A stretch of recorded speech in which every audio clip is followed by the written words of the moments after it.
Selalu ada langkah pertama di tiap perjalanan. Apapun langkah pertamamu, jangan pernah ragu untuk memulai. Ramadan bersama Hijrah Bank, melangkah menang hingga akhir. Bismillahirrahmanirrahim. Assalamualaikum warahmatullahi wabarakatuh. Alhamdulillahi hamdan katsiran thayyiban mubarakan fih kama yuhibbu rabbuna wa yarda. Asyhadu an la ilaha illallah wahdahu la syarikalah wa asyhadu anna Muhammadan abduhu wa rasuluhu la nabiyya ba'dah. Amma ba'du. Alhamdulillahirabbil alamin. Apa kabar teman-teman? Mudah-mudahan senantiasa Allah limpahkan keberkahan dan kekuatan, keistiqomahan dalam menyempurnakan ibadah-ibadah kita di bulan Ramadan. Amin ya rabbal alamin. Kesempatan yang berbahagia ini, di episode kali ini kita akan mengetahui apa itu sunnah-sunnah di dalam sholat. Kenapa penting sunnah-sunnah dalam sholat ini dibahas? Subhanallah, kalau berbicara sunnah, secara makna sunnah itu adalah sesuatu yang apabila kita kerjakan, kita mendapat pahala. Dan apabila kita tinggalkan, kita tidak mendapat dosa, tapi rugi. Nah, ini harus difahami kata-kata ini. Ganti kata-katanya, sunnah kalau dikerjakan mendapat pahala, kalau ditinggalkan tidak apa-apa. Diganti mulai hari ini, kalau dikerjakan mendapat pahala, kalau ditinggalkan rugi. Nah, supaya apa? Semangat untuk mengejar daripada amalan-amalan sunnah. Baik teman-teman dirahmati Allah, di dalam sholat ternyata ada juga amalan-amalan yang termasuk sunnah. Ya, di dalam sholat itu sendiri ada sunnah sholat namanya. Ya, dan dalam ilmu fikih sunnah sholat ini dibagi menjadi dua. Ada sunnah qauliyah yang berhubungan dengan ucapan kita. Ada sunnah fi'liyah yang berhubungan dengan gerakan badan kita. Apa di antara sunnah-sunnah qauliyah atau ucapan? Yang pertama, membaca doa iftitah. Ya, doa iftitah terserah bacanya Allahumma ba'id baini wa baina khatayaya kama ba'adta bainal masyriqi wal maghrib dan seterusnya. Atau Allahu akbar kabira walhamdulillahi katsira wa subhanallahi bukrata wa asila wajjahtu wajhiya dan seterusnya. Semua itu adalah bacaan-bacaan doa iftitah yang baik untuk dibaca. Ya, nggak usah debat. Oh, ini yang paling benar, ini yang salah. Tidak, kita tidak bicara salah dan benar, tapi fikih ini lebih kepada apa yang kita fahami, itu yang kita amalkan. Ya, itulah ilmu fikih. Yang kedua, membaca ta'awudz atau isti'adzah. Ya, a'udzubillahi minasyaitonirrajim. Itu bagian daripada sunnah qauliyah. Kemudian membaca tasbih. Ya, tasbih itu subhanallah, itu tasbih. Ya, kalau ruku ya subhana rabbiyal azimi bihamdihi. Kalau sujud subhana rabbiyal a'la wa bihamdihi. Itu bagian daripada bacaan tasbih. Ya. Nah, tapi untuk bacaan tasbih ini yang wajib satu kali harus dibaca. Ya, kedua, ketiga itu sunnahnya. Bisa dipahami ya. Jadi ketika ruku ataupun sujud, subhana rabbiyal azimi wa bihamdihi, satu kali itu wajib. Nah, kedua, ketiga itu yang sunnah.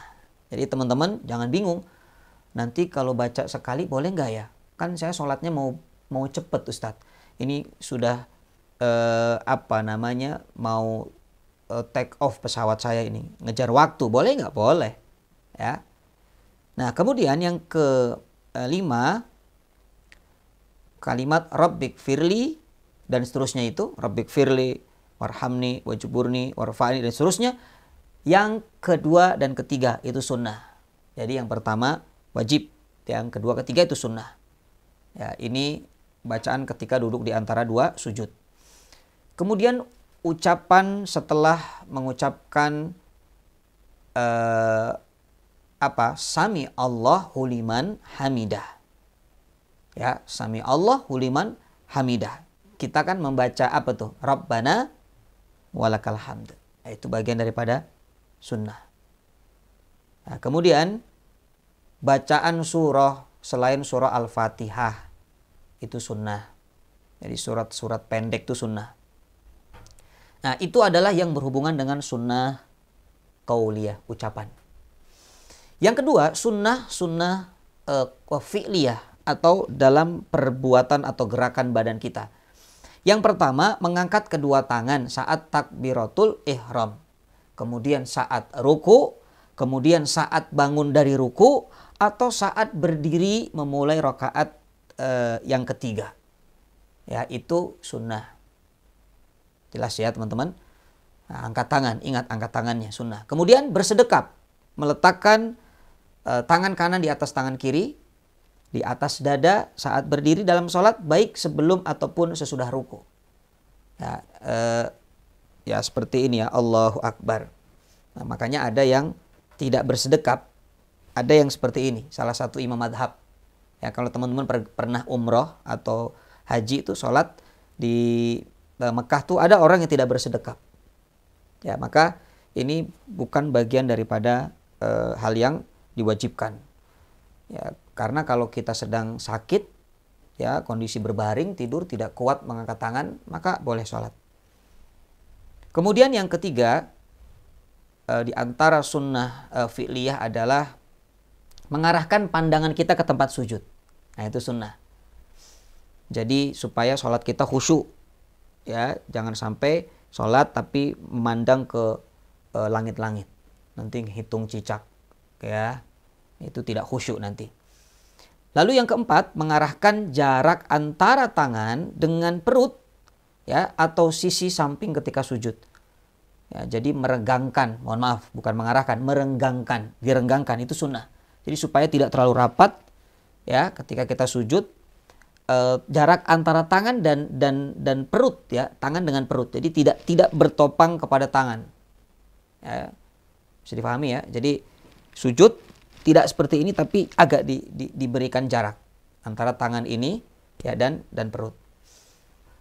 Yang kelima, ya, adalah duduk iftirash. Ya, seperti yang teman-teman lihat di gambar belakang ini. Ya, jadi itu bagian daripada sunnah fi'liyah. Teman-teman dirahmati Allah, di bulan Ramadan ini, sebagaimana yang kita ketahui bahwa amalan-amalan sunnah diberikan pahala seperti pahala amalan wajib. Maka jangan ditinggalkan amalan-amalan sunnah, apalagi sunnah dalam sholat. Dan ini amalan yang luar biasa. Karena sholat itu adalah menjadi satu indikator apakah amal soleh kita nanti dihisab oleh Allah Subhanahu wa taala atau diabaikan. Maka perbaiki sholatmu, akan baiklah hidupmu. Ya, bagaimana memperbaiki sholat kita? Awali dari bulan yang paling baik ini, yaitu bulan Ramadan. Ya, bukan hanya dikejar wajibnya, tapi sunnah-sunnahnya dikerjakan. Maka insya Allah ini akan membuat sholat kita semakin baik di mata Allah Subhanahu wa taala. Mudah-mudahan singkat dari yang disampaikan ini bermanfaat. Ya, semoga Allah jadikan kita hamba-hamba Allah yang senantiasa mendirikan sholat sebagaimana doa Nabiullah Ibrahim alaihi salam, Rabbi ja'alni muqimas sholati wa min dzurriyyati rabbana wa taqabbal du'a. Ya Allah, jadikan kami ini orang-orang yang mendirikan sholat dan keturunan kami, dan terimalah doa-doa kami. Subhanallah. Barakallahu fikum. Jazakumullah khair. Assalamualaikum warahmatullahi wabarakatuh.